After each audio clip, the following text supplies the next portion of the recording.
नमस्कार दोस्तों, मार्केट तक में आपका स्वागत है। हिंदुस्तान कॉपर लिमिटेड की बात करेंगे। मेटल सेक्टर से रिलेटेड ये कंपनी है। स्टॉक प्राइस की बात करते हैं तो 128 रुपये में है। गवर्नमेंट ऑफ इंडिया की कंपनी है। और कॉपर, तांबा, और कॉपर मीन्स तांबा, तो मेटल सेक्टर से रिलेटेड है। जो धातु है, तांबा वाली कंपनी है ये।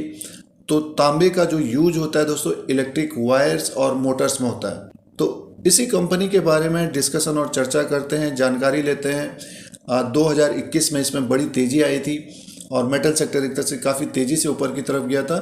तो कुछ इंपॉर्टेंट पॉइंट्स की बात करते हैं हिंदुस्तान कॉपर लिमिटेड के बारे में। अगर स्टॉक को लिया जाए, साल भर का समय दिया जाए, तो कितना रिटर्न मिल सकता है, तो शेयर प्राइस के अनुसार बात करते हैं। कुछ फाइनेंशियल नंबर भी देख लेते हैं कि पिछले 2-3 साल में क्या रहा है हिंदुस्तान कॉपर लिमिटेड में। रेवेन्यू, प्रॉफिट, ईपीएस की बात करें, डेब्ट टू इक्विटी की बात करेंगे। और कंपनी के द्वारा डिविडेंड भी मिलता है, कम है, गवर्नमेंट ऑफ इंडिया की कंपनी है। और मेटल सेक्टर काफ़ी वोलेटाइल होता है दोस्तों, काफ़ी बड़ी तेज़ी भी आ जाती है। जिस तरह से मेटल सेक्टर के जो शेयर्स हैं अभी देखिए ऊपर की लेवल से फिसले हैं। और जैसे कि हिंदुस्तान कॉपर लिमिटेड का भी जो स्टॉक है 196 से गिर कर लगभग 128 रुपये के आसपास कारोबार कर रहा है।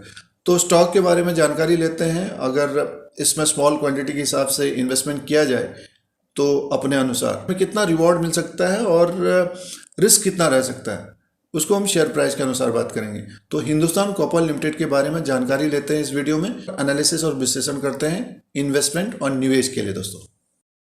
दोस्तों वीडियो आपके मतलब का है तो लाइक का बटन दबाएं और वीडियो और रनिंग में जाएगा। दोस्तों मार्केट कैप की बात करते हैं 12,353 करोड़ का है। फेस वैल्यू 5 रुपीज़ का है और बुक वैल्यू पर शेयर 16 का है। ईपीएस अर्निंग पर शेयर 1.91 का है और कंपनी के द्वारा डिविडेंड भी दिया जाता है। अब फाइनेंशियल नंबर की तरफ ध्यान देते हैं। एनुअली जो रेवेन्यू है 1,786 करोड़ का है 2021 में, और 2020 में 831 करोड़ का था। तो यहाँ से बढ़कर एक तरह से दुगना हुआ है। तो 2021 में 110 करोड़ का प्रॉफिट रहा है। और ईपीएस की बात करते हैं तो देखिए 1.19 का है 2021 में, ये सालाना है। अगर हम डेब्ट टू इक्विटी की बात करते हैं तो 1.04 का है और 2020 में 1.63 का था और 2019 में 0.66 का था दोस्तों। तो ये एनुअली नंबर्स है। अगर हम क्वार्टरली नंबर्स की तरफ ध्यान देते हैं तो देखिए 464 करोड़ का रेवेन्यू था सितंबर 2021 में, Q2 में, और जून के क्वार्टर में 267 करोड़ का। तो जून के क्वार्टर में काफ़ी कम हो गया था, वहाँ से बढ़कर 464 करोड़ पहुँचा है।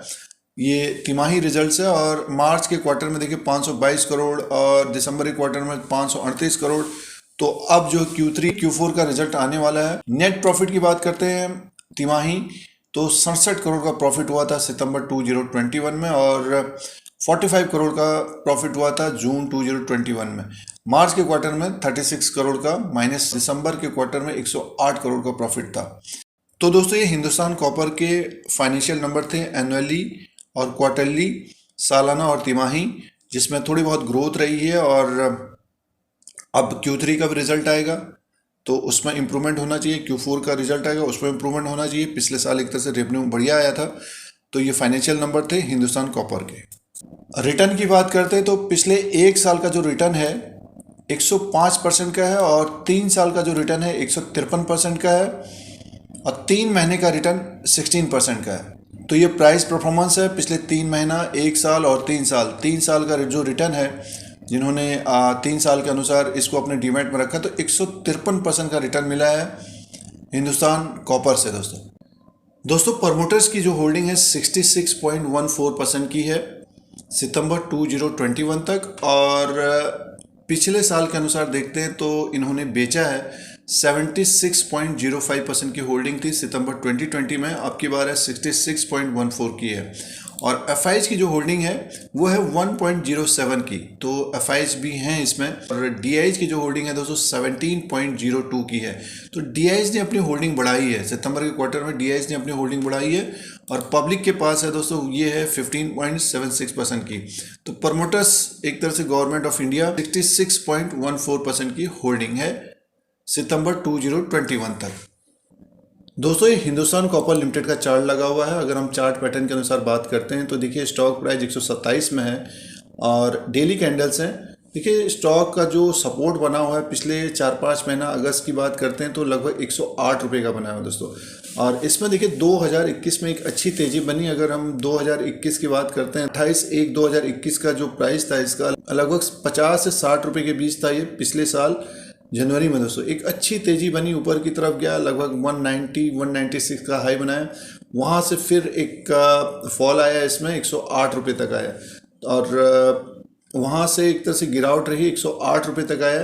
जिस तरह से मेटल सेक्टर गिरे हैं तो इसमें भी एक गिरावट आई है और स्टॉक देखिए 108 रुपये का सपोर्ट लेके ऊपर की तरफ ही कारोबार कर रहा है पिछले 4-5 महीने के अनुसार बात करते हैं। और एक नया हाई भी इसने बनाया, टॉप बनाया हाल फिलहाल में, एक टॉप भी बनाया है इसी के बीच में 19/10/2021 को 159 रुपये का। तो ऊपरी लेवल से फिसल कर 159 रुपये तक गया ये। और अब आगे की बात करते हैं तो देखिए स्टॉक 127.75 में है। तो जो नेक्स्ट जो हर्डल होगा इसका ऊपर की तरफ का, ये होगा दोस्तों 133 और 136। 136 के ऊपर अगर क्लोज होता है तो एक तेजी की संभावना रहेगी और स्टॉक हमें लगभग 147 से 150, और जो ये हाई बनाया है, ये जो हाई बनाया है 159 मीन्स कहने का मीन्स 160 के ऊपर अगर क्लोज होता है ये, तब ये अपने हाई की तरफ जाता हुआ दिख सकता है दोस्तों। 160 से 165 के ऊपर अगर क्लोज होता है तब ये अपने हाई की तरफ जाता हुआ दिख सकता है। तो ये नेक्स्ट मान के चलिए कि जैसे 127 में है तो लगभग यहाँ से 30 पॉइंट ऊपर की तरफ जाता हुआ दिख सकता है 160 तक। तो ये ऊपर के लेवल से अगर मार्केट में थोड़ी बहुत गिरावट भी होती है, नीचे की तरफ भी आता है, तो स्टॉक लगभग 110-108 तक आता हुआ दिख सकता है। कहने का मीन्स ये है कि जो रिस्क है 20 पॉइंट का रहेगा, बट जो रिवॉर्ड रहेगा लगभग 30 से 40 पॉइंट का रहेगा। जल्दी रिजल्ट बढ़िया आते हैं, जो उम्मीद है कि हिंदुस्तान कॉपर लिमिटेड का अच्छे रिजल्ट्स आने की संभावना है। तो 160 के ऊपर अगर क्लोज होगा तो मान के चलिए अपने 52 वीक हाई के आसपास जाता हुआ दिख सकता है। और 52 वीक हाई के आसपास अगर निकलेगा स्टॉक तो मान के चलिए वहाँ से फिर 10% ऊपर की तरफ होगा, तो रिवॉर्ड बढ़िया मिल सकता है इसमें। अगर स्मॉल क्वांटिटी के हिसाब से कोई अगर किसी ने बाई किया, समझे कि जिसका जो रिस्क है, अगर कोई 127 में भी बाई करता है हिंदुस्तान कॉपर लिमिटेड के स्टॉक को, मान के चलिए 300 क्वांटिटी, 300 शेयर या 500 शेयर बाई करते हैं, तो रिस्क 20 पॉइंट का रह सकता है। इसके नीचे जब फिसलेगा, मान के चलिए 107 और 100 के नीचे फिसलेगा, तब इसमें गिरावट रहेगी और ऊपर की तरफ रिवॉर्ड बढ़िया मिल सकता है। नेक्स्ट 6 महीना और 1 साल का समय दिया जाए तो स्टॉक से अच्छा रिवॉर्ड मिल सकता है। जो हाई बनाया 2021 में, अगर उसको ब्रेक करता है तो और तेजी की संभावना रह सकती है दोस्तों। ये जो लेवल्स हैं डेली कैंडल्स के अनुसार हैं और पिछले 1 साल में अच्छी तेजी आई है। 2022 में भी अच्छा करता हुआ दिख सकता है Hindustan copper limited. Small quantity के हिसाब से अपने रिस्क के अनुसार इस स्टॉक को देखना चाहिए। तो दोस्तों ये कुछ फाइनेंशियल नंबर थे, कुछ इंपॉर्टेंट पॉइंट्स थे और शेयर प्राइस के अनुसार लेवल था हिंदुस्तान कॉपर लिमिटेड का।